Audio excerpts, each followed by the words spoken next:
எகிப்தியரோடு யுத்தம். யோசியா தேவாலயத்திற்கு அடுத்ததை திட்டப்படுத்தின இந்த எல்லா நடவடிக்கைகளுக்கும் பின்பு எகிப்தின் ராஜாவாகிய நேகோ ஐபிராத்து நதியோரமான கர்கேமிஸ் பட்டணத்தின் மேல் யுத்தம் பண்ண வந்தான். அப்பொழுது யோசியா அவனுக்கு விரோதமாய் யுத்தம் செய்ய புறப்பட்டான். அவன் இவனிடத்திற்கு ஸ்தானாபதிகளை அனுப்பி, யூதாவின் ராஜாவே, எனக்கும் உமக்கும் என்ன? நான் இப்போது உமக்கு விரோதமாய் அல்ல, என்னோட யுத்தம் பண்ணுகிற ஒருவனுக்கு விரோதமாய் போகிறேன். நான் தீவிரிக்க வேண்டுமென்று தேவன் சொன்னார். தேவன் என்னோடு இருக்கிறார். அவர் உம்மை அழிக்காதபடிக்கு அவருக்கு எதிரடை செய்வதை விட்டுவிடும் என்று சொல்லச் சொன்னான். ஆனாலும் யோசியா தன் முகத்தை அவனை விட்டு திருப்பாமலும் நேகோ சொன்ன தேவனுடைய வாயின் வார்த்தைகளுக்கு செவிகொடாமலும் அவனோட யுத்தம் பண்ண வேஷம் மாறி மெகிதோவின் பள்ளத்தாக்கிலே யுத்தம் பண்ணுகிறதற்கு வந்தான். வில்வீரர் யோசியா ராஜாவின் மேல் அம்பெய்தார்கள். அப்பொழுது ராஜா தன் ஊழியக்காரரை நோக்கி, என்னை அப்புறம் கொண்டு போங்கள், எனக்கு கொடிய காயம் பட்டது என்றான். அப்பொழுது அவனுடைய ஊழியக்காரர் அந்த ரதத்தின் மேல் இருந்த அவனை இறக்கி அவனுக்கு இருந்த இரண்டாவது ரதத்தின் மேல் ஏற்றி அவனை எருசலேமுக்கு கொண்டு வந்தார்கள். அவன் மரணமடைந்து தன் பிதாக்களின் கல்லறையில் அடக்கம் பண்ணப்பட்டான். யூதாவிலும் எருசலேமிலும் உள்ள யாவரும் யோசியாவுக்காக துக்கம் கொண்டாடினார்கள். யோசியா கர்த்தருடைய ஆலயத்திலே பஸ்காவை ஆசரிக்கிறான். 13 வருஷ காலமாக யூதா தேசம் ஆசீர்வாதமாய் இருக்கிறது. தேசத்தில் கர்த்தருடைய ஆராதனைகள் சீராக நடைபெறுகிறது. ஆவிக்குரிய காரியங்கள் எல்லாம் மறுமலர்ச்சி பெற்றிருக்கிறது. யோசியாவுக்கு 40 வயது ஆவதற்கு முன்பாகவே அவனுக்கு பிரச்சனைகள் உண்டாயிற்று. யோசியா கர்த்தரிடத்தில் உண்மை உள்ளவனாய் இருக்கிறான். கர்த்தருக்கு செம்மையானதை செய்கிறான்.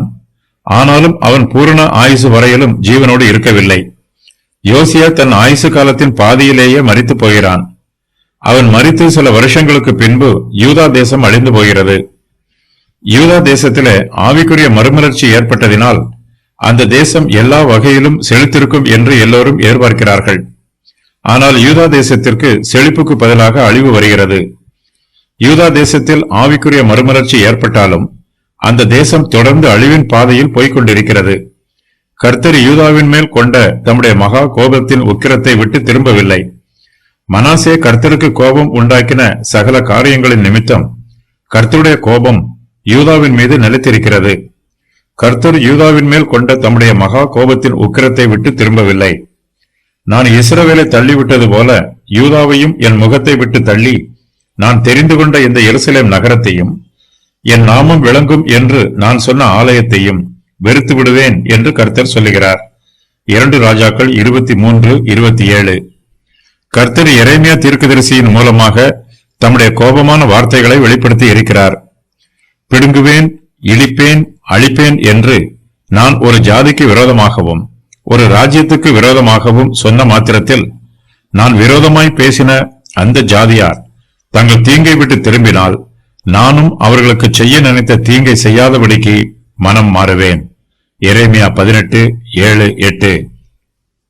ஒரு தேசம் அழிவுக்கு நியமிக்கப்பட்டிருந்தாலும் அந்த தேசத்து ஜனங்கள் தங்கள் பாவங்களை விட்டு திரும்ப வேண்டும். அப்போது கர்த்தரும் அவர்களை தண்டிக்க வேண்டும் என்னும் தம்முடைய மனதை மாற்றிக்கொள்வார். யோசியாவின் காலத்திலே யூதா ஜனங்கள் ராஜாவின் அதிகாரத்துக்கு கீழ்ப்படுகிறார்கள். யோசியா யூதா தேசத்திலும் எருசலேமிலும் ஆவிக்குரிய மறுமலர்ச்சியை ஏற்படுத்தும் போது யூதாவின் ஜனங்கள் அந்த மறுமலர்ச்சியை மனப்பூர்வமாய் ஏற்றுக்கொள்ளவில்லை. அவர்கள் ராஜாவின் கட்டளைக்கு பயத்தினால் கீழ்ப்படிந்தார்களே அல்லாமல் நியாயப்பிரமாண வார்த்தைக்கு கர்த்தர் மீதுள்ள அன்பினாலும் பக்தியினாலும் கீழ்ப்படியவில்லை. யோசியா ராஜா யூதா தேசத்தையும் எருசலேம் நகரத்தையும் விட்டு விக்கிரகங்களை அகற்றி போட்டாலும் அவர்களுடைய இருதயங்கள் இன்னும் அந்த விக்கிரகங்களையே பின்பற்றி போகிறது. யூதா தேசத்திலே விக்கிரகங்கள் காணப்படாவிட்டாலும் யூதா தேசத்தாரின் இருதயங்களில் அந்த விக்கிரகங்கள் வாசம் பண்ணுகிறது. மனுஷன் முகத்தை பார்க்கிறான், கர்த்தரோ மனுஷருடைய இருதயத்தை பார்க்கிறார். கர்த்தர் யூதா தேசத்தாரை பார்க்கும்போது அவர்களுடைய இருதயங்களில் வாசம் பண்ணுகிற விக்கிரகங்களையும் அவர்கள் தங்கள் விக்கிரகங்கள் மீது பக்தி வைராக்கியமாய் இருப்பதையும் பார்க்கிறார்.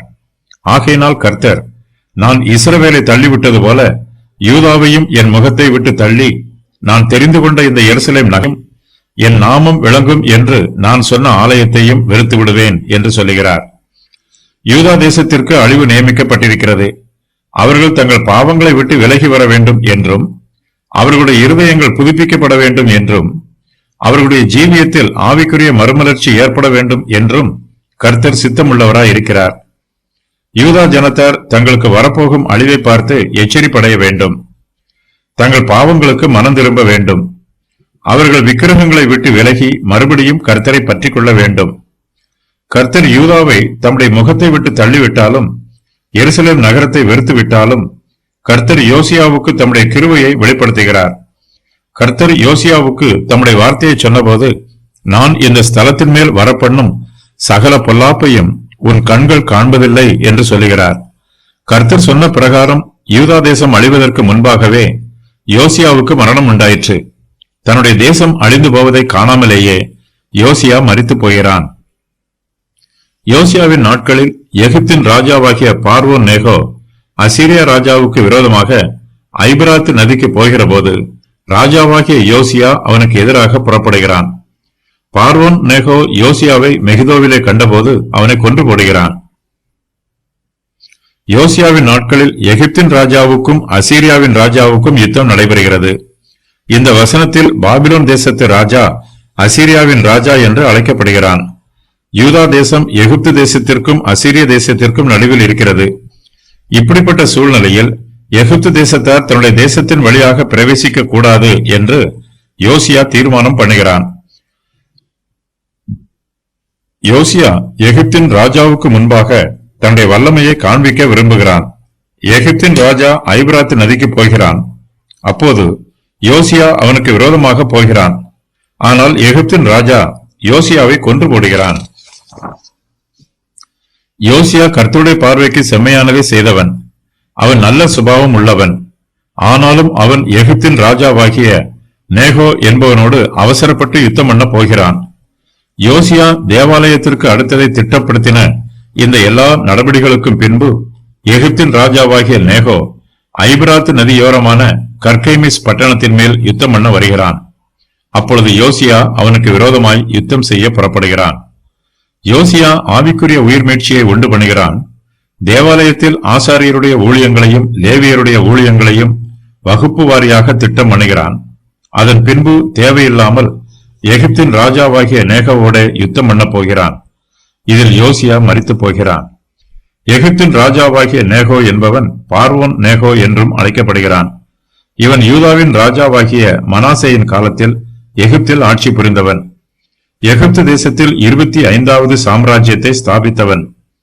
இவன் ஐபிராத்து நதியோரமான கர்கேமிஸ் பட்டணத்தின் மேல் யுத்தம் பண்ண வருகிறான்.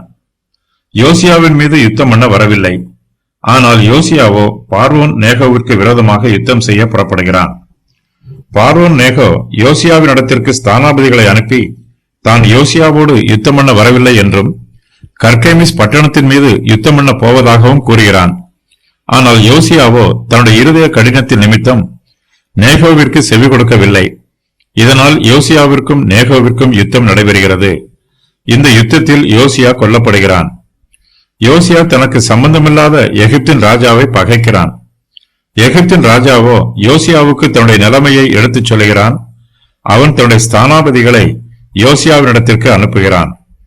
எகிப்தின் ராஜா யோசியாவினிடத்திற்கு தன்னுடைய ஸ்தானாபதிகளை அனுப்பி, யூதாவின் ராஜாவே, எனக்கும் உமக்கும் என்ன?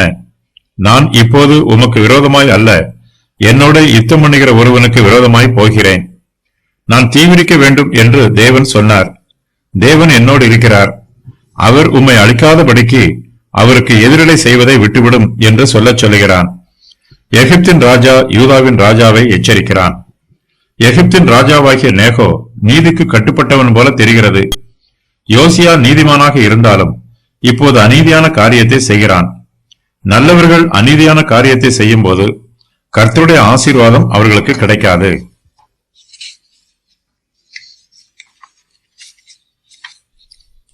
எகிப்தின் ராஜா யோசியாவினிடத்தில் சொல்லும் போது, நான் தீவிரிக்க வேண்டும் என்று தேவன் சொன்னார்.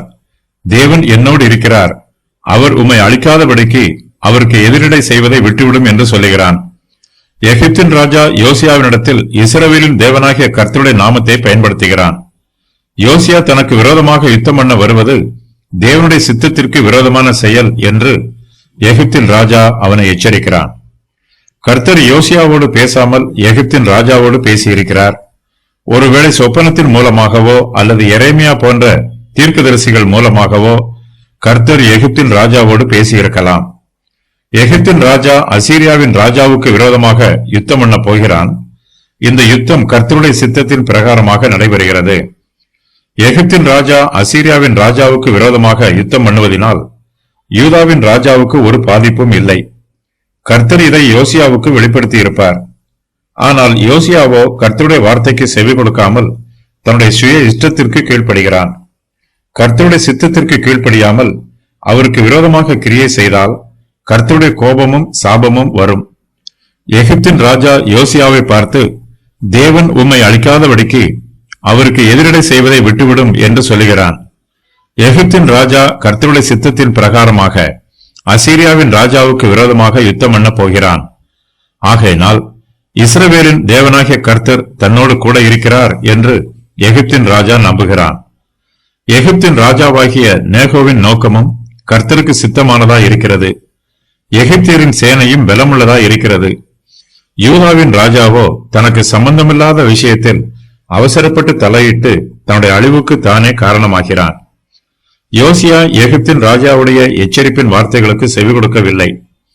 யோசியா தன் முகத்தை எகிப்தின் ராஜாவை விட்டு திருப்பாமலும் நேகோ சொன்ன தேவனுடைய வாயின் வார்த்தைகளுக்கு செவி கொடாமலும் அவனுடைய யுத்தம் பண்ண வேஷம் மாறி மெகிதோவின் பள்ளத்தாக்கிலே யுத்தம் பண்ணுகிறதற்கு வருகிறான். வில்வீரர் யோசியா ராஜாவின் மேல் அம்பெய்கிறார்கள். அப்பொழுது யோசியா ராஜா தன் ஊழியக்காரரை நோக்கி, என்னை அப்புறம் கொண்டு போங்கள், எனக்கு கொடிய காயம் பட்டது என்று சொல்லுகிறான். அப்பொழுது யோசியாவுடைய ஊழியக்காரர் அந்த ரதத்தின் மேல் இருந்த அவனை இறக்கி அவனுக்கு இருந்த இரண்டாவது ரதத்தின் மேல் ஏற்றி அவனை எருசலேமுக்கு கொண்டு வருகிறார்கள். யோசியா எருசலேமிலே மரணமடைகிறான். அவனை தன் பிதாக்களின் கல்லறையில் அடக்கம் பண்ணுகிறார்கள்.